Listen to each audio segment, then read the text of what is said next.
નમસ્કાર વિદ્યાર્થી મિત્રો, આજે આપણે ધોરણ 9 વિષય સામાજિક વિજ્ઞાન ચેપ્ટર નંબર 5 ભારત આઝાદી તરફ પ્રયાણ વિશે માહિતી મેળવીશું।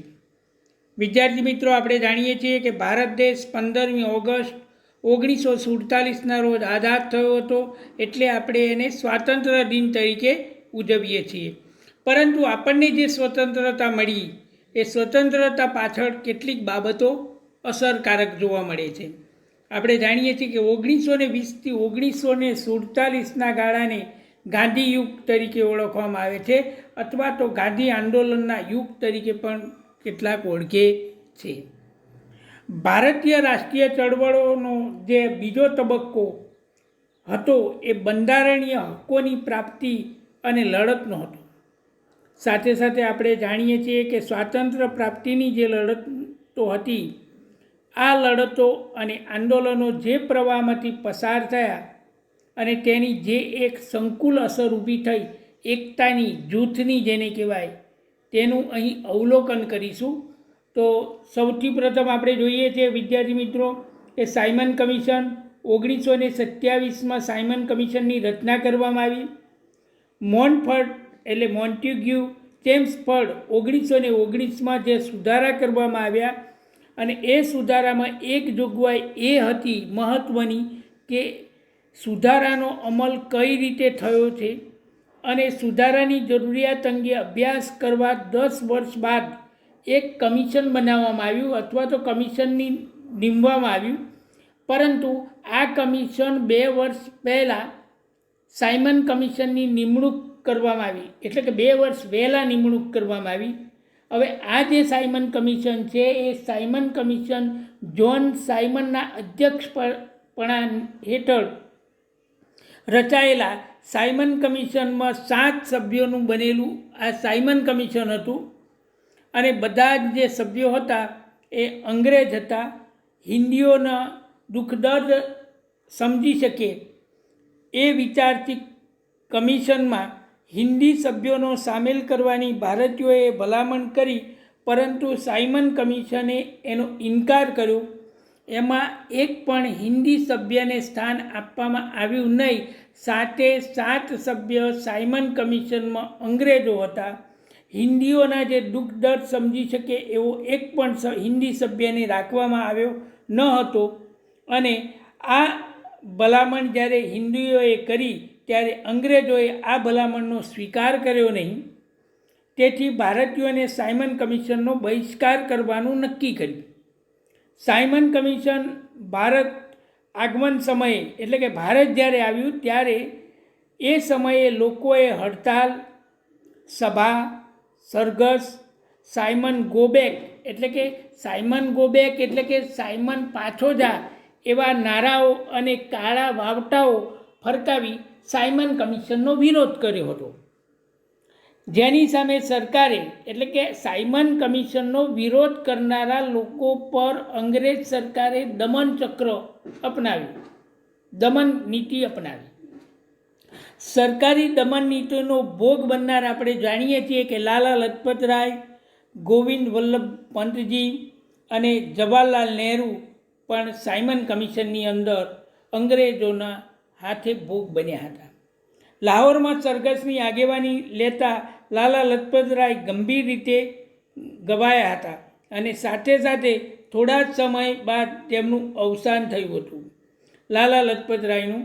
હવે આ જે લાલા લજપત રાય છે એમની વાત કરીએ તો લાલા લજપત રાય જ્યારે સાયમન કમિશનની અંદર ભાગ લીધો અને એમની આગેવાની હેઠળ જે સાયમન કમિશનનો વિરોધ કરવા માટે સરઘસ કાઢવામાં આવ્યું, ત્યારે સોન્ડર્સ નામના અંગ્રેજ અધિકારીના લાઠીચાર્જમાં લાલા લજપત રાય ગંભીર રીતે ગવાયા હતા, અને ત્યારબાદ એમનું અવસાન થયું હતું।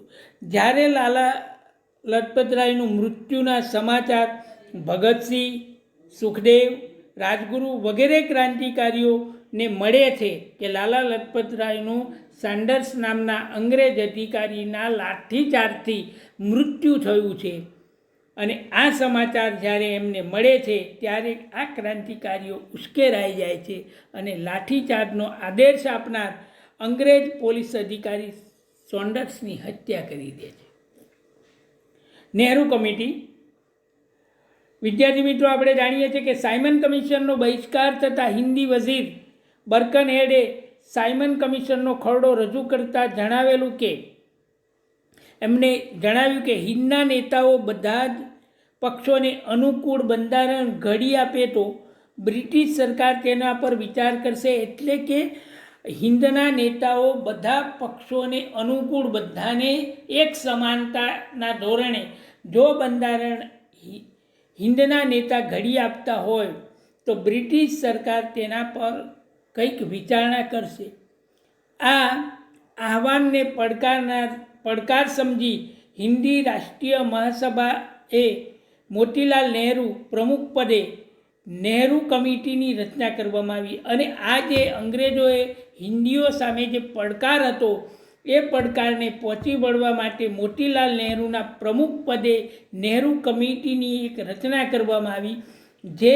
અને નહેરુ કમિટીએ જે અહેવાલ આપ્યો એ અહેવાલને નહેરુ અહેવાલ તરીકે ઓળખવામાં આવે છે, જેમાં સંસ્થાનિક સ્વરાજ્ય, સ્વતંત્ર ન્યાયતંત્ર, મૂળભૂત અધિકારો, પુખ્ત વયે મતાધિકાર વગેરે બાબતોનો સમાવેશ કરવામાં આવે છે. પરંતુ અંગ્રેજ સરકાર આ અહેવાલની ભલામણો સ્વીકારી નહીં. પરંતુ આપણે જાણીએ છીએ કે વિદ્યાર્થી મિત્રો, આ નહેરુ કમિટીની અંદર જે અહેવાલ રજૂ કરવામાં આવ્યો એ અહેવાલની ભલામણો અંગ્રેજોએ સ્વીકારી નહીં. પૂર્ણ સ્વરાજ્યની માંગણી. વિદ્યાર્થી મિત્રો, આપણે જાણીએ છીએ કે 1929ની અંદર હિન્દી રાષ્ટ્રીય મહાસભામાં જવાહરલાલ નહેરુ, સુભાષચંદ્ર બોઝ જેવા યુવા નેતાઓ સક્રિય થયા, જે પૂર્ણ સ્વરાજ્યના હિમાયતી હતા. એમને સંસ્થાનિક સ્વરાજ્ય જોઈતું ન હતું, પૂર્ણ સ્વરાજ્ય જોઈતું હતું.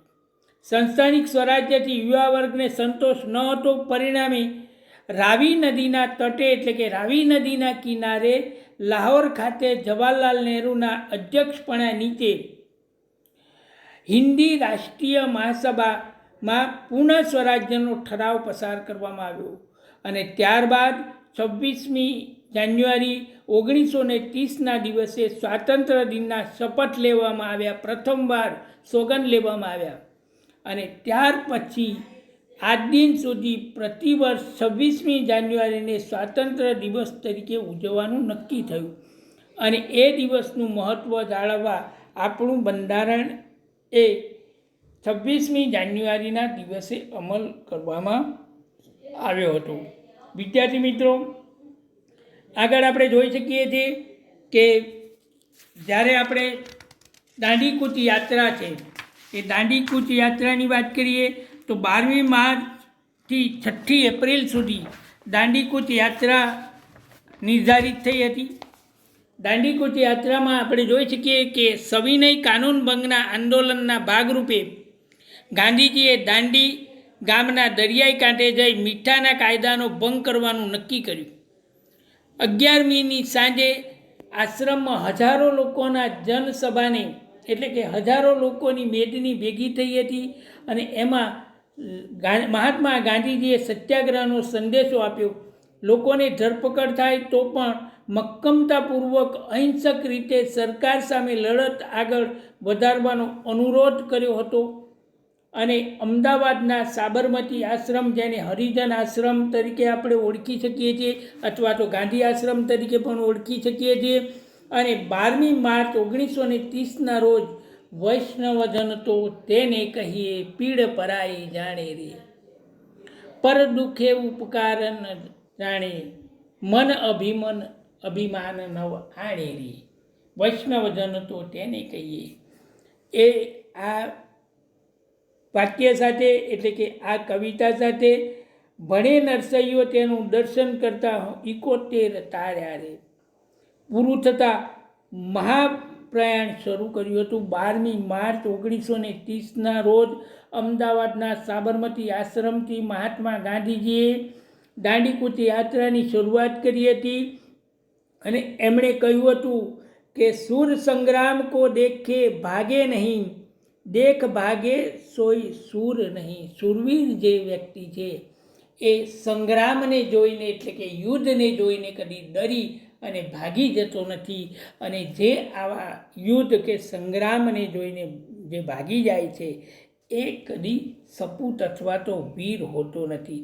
સાથે ગાંધીજીના નેતૃત્વ હેઠળ આપણે જાણીએ છીએ કે એ સમયે મહાત્મા ગાંધીજી, સરદાર વલ્લભભાઈ પટેલ અને બીજા કેટલાક નેતાઓએ એમાં મહત્ત્વની કામગીરી કરી હતી.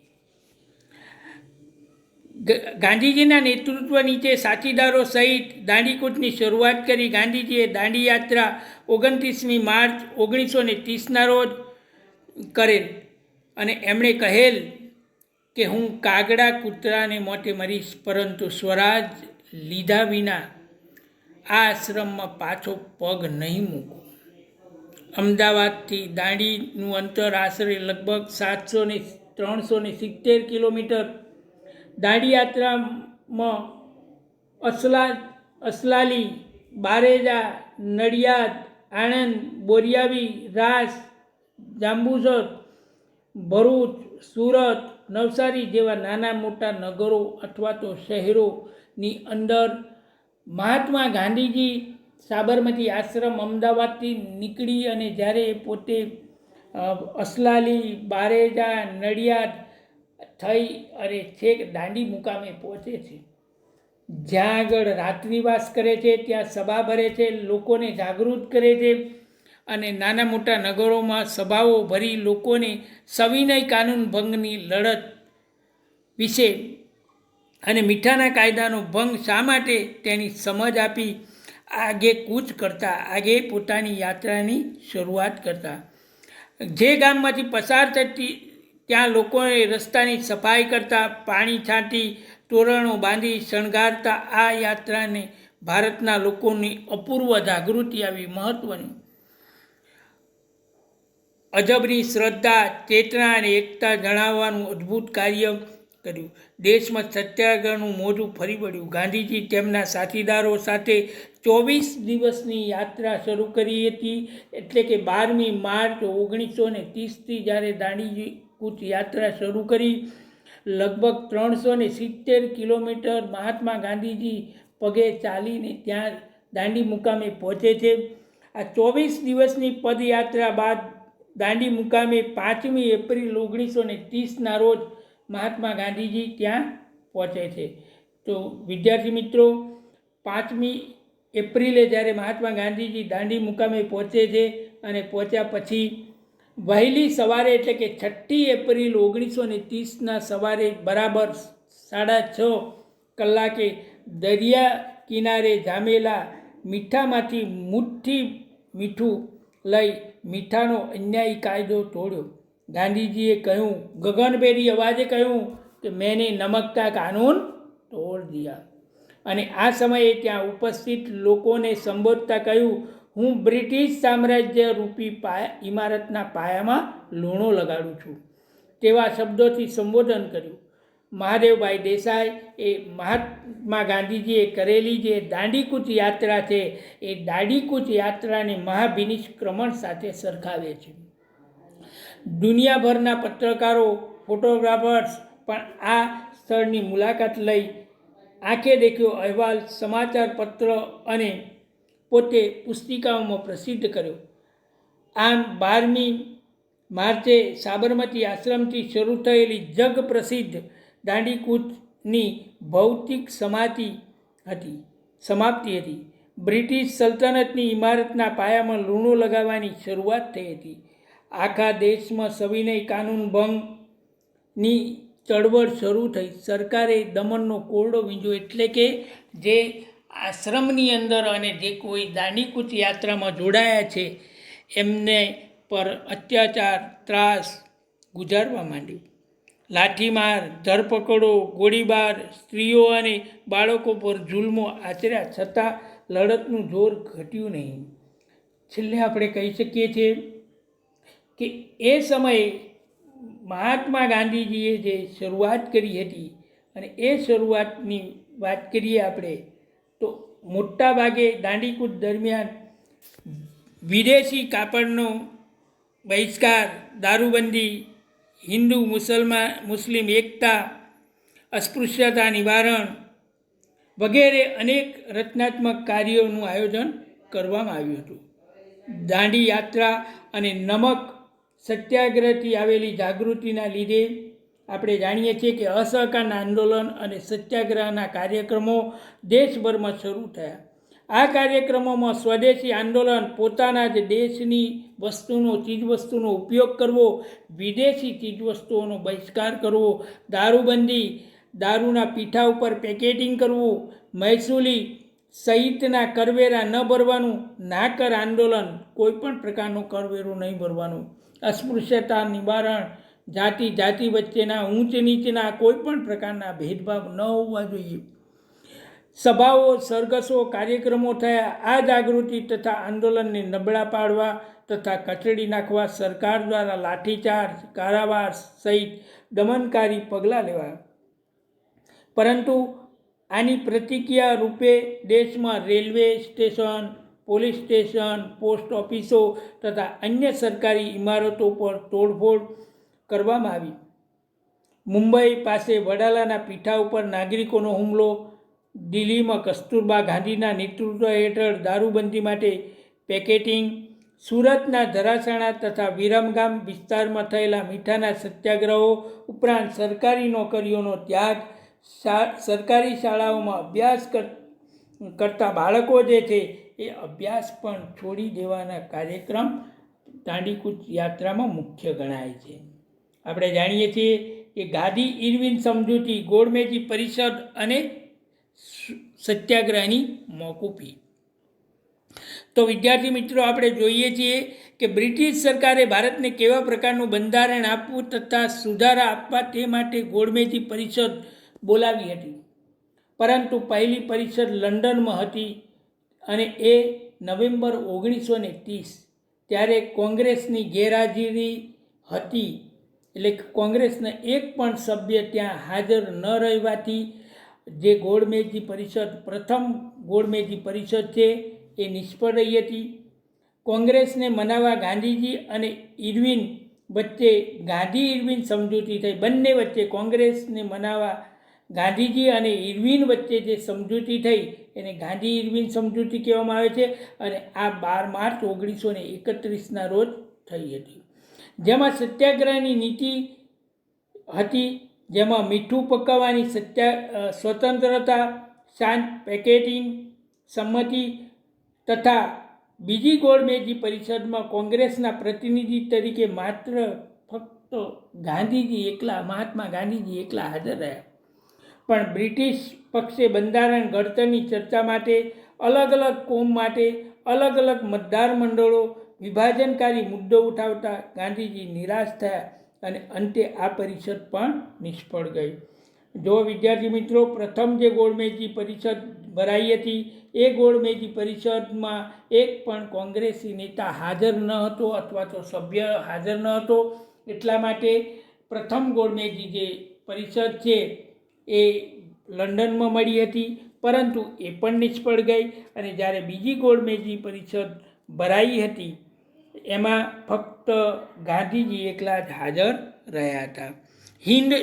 હિન્દ છોડો ચળવળ 1942થી 1943 વિશ્વયુદ્ધમાં દબાયેલા સંજોગોને ધ્યાનમાં રાખીને કોંગ્રેસની કારોબારી સમિતિએ વ્યક્તિગત સત્યાગ્રહ બંધ કરવાનો નિર્ણય લીધો અને આ નિર્ણય લીધો જાન્યુઆરી 1942માં. ક્રિપ્સ દરખાસ્તો દ્વારા સિદ્ધ થયું કે બ્રિટિશ જે સલ્તનત છે સરકાર સત્તા છોડવા માગતી ન હતી તથા હિન્દુસ્તાનને સ્વરાજ્ય આપવાનો તેનો ઈરાદો ન હતો. અંગ્રેજોનો એક જ ઈરાદો હતો કે ભારતના ભાગલા પાડો, હિન્દુ મુસલમાનની એકતાને તોડો, વૈમનસ્ય ઊભું કરો. અને હિન્દુ મુસલમાનની જ્યારે એકતા તૂટી જશે, અંદરો અંદર એ લોકો સંઘર્ષ કરશે અને અંદરો અંદર જ્યારે સંઘર્ષ કરશે જેનાથી આપણે લાંબા સમય સુધી અહીંયા પોતાનું સ્વરાજ્ય અથવા તો પોતે શું કરીશું, શાસન ચલાવીશું. એટલા માટે હિન્દની પ્રજાને છેતરવાનો પ્રયાસ કરે છે તેવું લાગતા ભારતીયો હતાશ બની રોષે ભરાયા.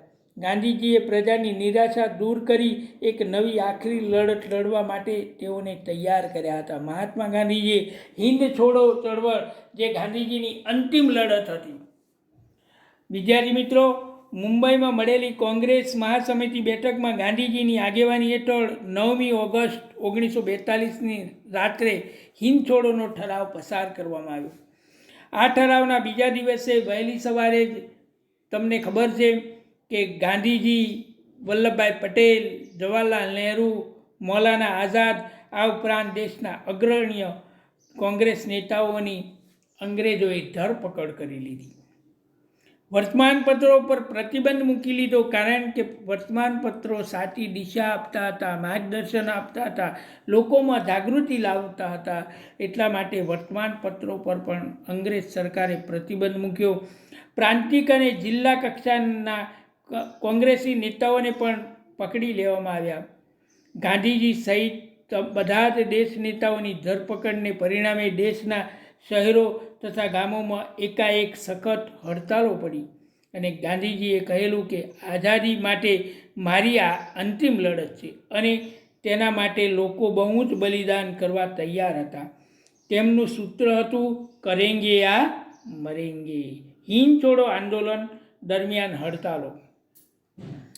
વિદ્યાર્થી મિત્રો, આપણે જાણીએ છીએ કે દેશમાં ગામો તથા શહેરોમાં અને મજૂરો, ખેડૂતો, યુવાનો, વિદ્યાર્થીઓ, શિક્ષકો, વેપારીઓ, સ્ત્રીઓ વગેરે આ હિંદ છોડો આંદોલનના કાર્યક્રમમાં જોડાયા. પોતાને યથાશક્તિ જે કહેવાય એવું યોગદાન આપ્યું. મજૂરોએ કારખાનાઓમાં હડતાલ પાડી, જેમ કે જમશેદપુરના લોખંડના કારખાનાઓ તથા મુંબઈ અને મદ્રાસની કાપડની મિલોમાં પણ હડતાલો પાડવામાં આવી. અમદાવાદ એકલામાં જે કાપડની મિલો છે 75 મિલો, એ 75 મિલોમાં કામ કરતા 1,40,000 મજૂરોએ 105 દિવસ શાંત અને અપૂર્વ હડતાલ પાડી હતી. શાળા કોલેજોમાં હડતાલ પાડી. અમદાવાદમાં 3.5 માસ સુધી સતત કહી શકાય એવું સતત અને સખત કહી શકાય એ પ્રમાણે આખું અમદાવાદનું બજાર 3.5 મહિના બંધ રહ્યું હતું. હિંદ છોડો આંદોલન દરમિયાન ભાંગફોડની પ્રવૃત્તિ એટલે કે તોડફોડ કયા પ્રકારની થઈ શકી? તો હિંદ છોડો આંદોલનમાં દેશમાં ચારે તરફ લોકોએ ક્રોધ બ્રિટિશ સરકાર સામે ભભૂકી ઉઠ્યો. શાંત દેખાવની સામે સરકાર દમન નીતિ અપનાવતા શહેરો અને ગામડાઓના લોકો ટોળાઓએ તાર, ટેલિફોન, રેલવે લાઇનો, સરકારી મકાનો, પોસ્ટ ઓફિસો, પોલીસ સ્ટેશન, સરકારી કચેરીઓ, પુલો, રસ્તાઓ, શાળા કોલેજના મકાનો, રેલવે સ્ટેશનો વગેરેને તોડી નાખવાનો અને સરકારી જે મિલકત છે એને લૂંટવાનો અને આગ લગાડવાનો અથવા તો તોડી નાખવાના કેટલાક મોટા બનાવો બન્યા હતા. રેલવેને સૌથી વધુમાં વધુ જો કદાચ બનાવ બન્યા હોય અને નુકસાન થયું હોય તો રેલને વધુ નુકસાન થયું હતું. કેટલાક વિસ્તારોમાં તો લોકો બોમ્બનો પણ ઉપયોગ કર્યો હતો. લડતને કચડી નાખવા સરકારની નિષ્ફળતા. અંગ્રેજ સરકારે આપણે હિંદ છોડો આંદોલનની કચડી નાખવા માટે ઘણા બધા પ્રયાસો કર્યા હતા, પરંતુ આ લડતની ઉગ્રતા અને મોટા વ્યાપને કારણે સામુદાયિક ધરપકડો અને ભારે દમન નીતિથી ટૂંકા સમયમાં સરકારી કચડી નાખવાની નીતિ પાર ન પડી. આખા દેશમાં ઠેર ઠેર ખૂબ મોટા પ્રમાણમાં લડતનો ફેલાવો, ભાંગફોડ દ્વારા સરકારી તંત્રને ખોરવી નાખવાના પ્રયાસો થયા. લગભગ આપણે જાણીએ છીએ કે હિંદ છોડો આંદોલનની અંદર 70,000 કરતાં વધારે લોકોને જેલમાં પૂરવામાં આવ્યા. આ ચળવળ દરમિયાન 538 વાર ગોળીબાર કરવામાં આવ્યા અને 1028 માણસોએ જાન ગુમાવ્યા. 3200 માણસોને ઈજા થઈ હતી. અમદાવાદ અને પટનામાં ગોળીબાર કરતા વિદ્યાર્થીઓ મૃત્યુ પામ્યા હતા. આ લડતમાં લોકોએ જે વ્યક્તિગત અને સામુદાયિક વીરતા દાખવી તેથી વિશ્વની સાથે બ્રિટિશ સરકાર પર પણ એવી છાપ પડી કે હવે વધુ સમય ભારતને પોતાનું શાસન ટકાવી શકશે નહીં, એટલે કે ભારતને લાંબા સમય સુધી ગુલામ રાખી શકાશે નહીં. ચળવળમાં લોકોએ સ્વયંભૂ ચળવળ બનાવી હતી. હિન્દ છોડો શબ્દ લોકોએ સ્વયંસ્ફુરિત ઘોષણા દ્વારા અપનાવેલો હતો. આ સૂત્રથી ડોમિનિયન સ્ટેટસ એટલે કે સંસ્થાનિક સ્વરાજ્યનો ખ્યાલ અદૃશ્ય થઈ ગયો. હવે તો પૂર્ણ સ્વરાજ્ય જોઈએ છે, તે માટે કટિબદ્ધ થયા. ત્યારબાદ 5 વર્ષ ભારતને સંપૂર્ણ સ્વતંત્રતા મળી. 1942માં જ્યારે આપણે હિન્દ છોડો આંદોલન શરૂ કર્યું હતું અને એ હિન્દ છોડો આંદોલન જ્યારે 1942માં શરૂ કરી અને ત્યાર પછીના 5 વર્ષ બાદ આપણને એટલે કે ભારતને 1947 એટલે કે 15મી ઓગસ્ટ 1947ના રોજ આઝાદી મળે છે. વિદ્યાર્થી મિત્રો, આઝાદ હિન્દ ફૌજ અને સુભાષચંદ્ર બોઝ. સુભાષચંદ્ર બોઝનો જન્મ ઓરિસ્સાના કટક શહેરમાં થયો હતો. તેમનો જન્મ 23મી જાન્યુઆરી 1897માં થયો હતો.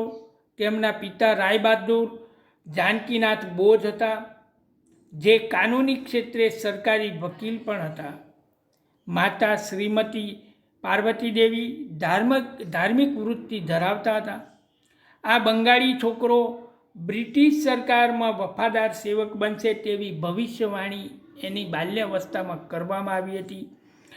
જેણે ભારતની બ્રિટિશ હુકુમત સામે સ્વાતંત્ર્ય સેનાની તરીકે કામ કર્યું અને કલકત્તાની જે પ્રેસિડેન્સી કોલેજમાં ખૂબ સારા ગુણથી પરીક્ષા પાસ કરી વધુ અભ્યાસ અર્થે સુભાષચંદ્ર બોઝ ઇંગ્લેન્ડ ગયા હતા. ત્યાંથી ખૂબ અઘરી ગણાતી બરાબર એવી ICS ઇન્ડિયન સિવિલ સર્વિસની જે પરીક્ષા આવે છે ખૂબ અઘરી આવે છે. એનું પરિણામ પણ 2-3% આવે છે. એ પરીક્ષા પોતે 4થા નંબરે પાસ કરી હતી, એટલે કે ઉત્તીર્ણ થયા હતા. કલકત્તા જ્યારે પાછા ફર્યા, કલકત્તાની પ્રેસિડેન્સી કોલેજમાં અંગ્રેજ અધ્યાપકો દ્વારા જે રંગભેદની નીતિઓ છે અને ભારતીય વિદ્યાર્થીઓનું જે અપમાન કરવામાં આવતું હતું અને એ અપમાનજનક વર્તન અને અભિમાનના કડવા અનુભવોએ તેમના માનસમાં ક્રાંતિના બીજ રોપી દીધા હતા. આપણે જાણીએ છીએ કે ભારતના સ્વાતંત્ર્ય સંગ્રામમાં ખૂબ રસ હતો. તેઓ હિન્દી મહાસભાના સક્રિય કાર્યકર્તા બની ગયા. તેઓ રાષ્ટ્રીય સ્વરાજ પક્ષમાં જોડાયા. 1923માં સુભાષચંદ્ર બોઝ રાષ્ટ્રીય સ્વરાજ પક્ષમાં જોડાયા, પરંતુ ટૂંક સમયમાં જ યુવાનોના અતિપ્રિય સુભાષચંદ્ર બોઝ બની ગયા હતા. સવિનય કાનૂન ભંગની લડતમાં તેઓ મોખરે રહ્યા અને જેલવાસ પણ સુભાષચંદ્ર બોઝે ભોગવ્યો હતો. આપણે જાણીએ છીએ કે સુભાષચંદ્ર બોઝ એક ખૂબ નાની ઉંમરે અને નાની વયે ખૂબ સરસ એવા કાર્યો કર્યા હતા. એટલા માટે 1938માં માત્ર 41 વર્ષની યુવાન વયે હરિપુરા એટલે કે સુરત હરિપુરા અધિવેશનના પ્રમુખ સ્થાને એમની નિમણૂક કરવામાં આવી હતી. લોકપ્રિય અને યોગ્યતા એમણે દર્શાવી હતી. સુભાષચંદ્ર ઉદાત્ત વિચારોને ગાંધીજી સાથે મેળ ન પડ્યો, એટલા માટે ગાંધીજી સાથે મતભેદ થતાં કોંગ્રેસ છોડી અને ફોરવર્ડ બ્લોક નામના નવા રાજકીય પક્ષની સુભાષચંદ્ર બોઝે સ્થાપના કરી અને અવિરત સભાઓ સંબોધી, દેશમાં પ્રવાસ કરવા, બ્રિટિશરો વિરુદ્ધ જનમત જાગૃત કરવા આશ્રયથી ઠેર ઠેર પ્રવાસો ખેડ્યા. અંતે હિન્દ સરકાર ધારાને આગળ ધરી તેમની ધરપકડ કરી. કોની? સુભાષચંદ્ર બોઝની. ક્યારે કરી? 1940માં. સુભાષચંદ્ર બોઝને કારાવાસમાં અને એક રાજકીય કેદી તરીકે તેમની સાથે અયોગ્ય વ્યવહાર થતાં તેમણે અમરણાંત હું મૃત્યુ ન પામું ત્યાં સુધી પોતે ઉપવાસ કરી એવા અમરણાંત ઉપવાસ આદર્યા. તેમની તબિયત બગડતા પોતાના નિવાસસ્થાને એટલે પોતાના જ ઘરમાં નજરકેદ રાખવામાં આવ્યા, પરંતુ તેઓ પઠાણના છુપો વેશ ધારણ કરી અને કલકત્તાથી પેશાવરથી કાબુલ, કાબુલથી ઈરાન, ઈરાનથી રશિયા થઈ બર્લિન એટલે કે જર્મની પહોંચે છે. અને એ જર્મની ક્યારે પહોંચે છે? 28 માર્ચ 1942માં. જર્મનીમાં તેમનું ભારતીયોએ એટલે કે સુભાષચંદ્ર બોઝનું જર્મનીમાં ભારતીયોએ ઉષ્માભર્યું સ્વાગત કરે છે. બર્લિન રેડિયો પરથી તેમણે પોતાના દેશના જે બાંધવો છે, બરાબર, એમને બ્રિટિશ સામે જેહાદ જગાવવા અનુરોધ કર્યો હતો. જર્મનીમાં હિટલર સાથે ભારતની આઝાદી વિશે એમણે વાત કરી હતી અને તેઓએ પહેલાં રોમ અને પેરિસમાં સ્વતંત્ર ભારતને લગતા લશ્કરી એકમો ઊભા કર્યા હતા. લગભગ તેમાં 3000 ભારતીયોની ભરતી કરવામાં આવી. ભારતમાંથી છટકીને જાપાનમાં વસેલા હિન્દી ક્રાંતિકારી નેતા રાસબિહારી બોઝ બધા મંડળોને સાંકળતી એક સંસ્થા ઇન્ડિયન ઇન્ડિપેન્ડન્સ લીગ નામે મધ્યસ્થ સંસ્થા સ્થાપી. તેણે ભારતની સ્વાધીનતા પ્રાપ્ત કરવા મહત્ત્વની કામગીરી કરી હતી. માટે આઝાદ હિંદ ફૌજ ઊભી કરવાનો નિર્ણય લીધો. તેમાં વિશ્વમાં જુદા જુદા દેશો વસતા હિન્દીઓ જેવા કે મલાયા, જાપાન, ચીન, સુમાત્રા, જાવા, હોંગકોંગ, બોર્નિયો, અંદમાન, મ્યાનમાર વગેરે જગ્યાએથી 100 જેટલા પ્રતિનિધિઓએ હાજરી આપી. જેમાં જાપાનના હાથમાં યુદ્ધ કેદી તરીકે પકડાયેલા મોહનસિંઘે આ પરિષદમાં હાજરી આપી હતી, જેમાં રાસબિહારી બોઝ પ્રમુખ તરીકે ચૂંટાયા હતા. તો વિદ્યાર્થી મિત્રો, અહીંયા આપણે હિંદ છોડો આંદોલન વિશે વાત કરી. હવે આગળના લેક્ચર નંબર 2ની અંદર આઝાદ હિંદ ફૌજ અને ઇન્ડિયન ઇન્ડિપેન્ડન્સ લીગ વિશે વાત કરીશું. Thank you.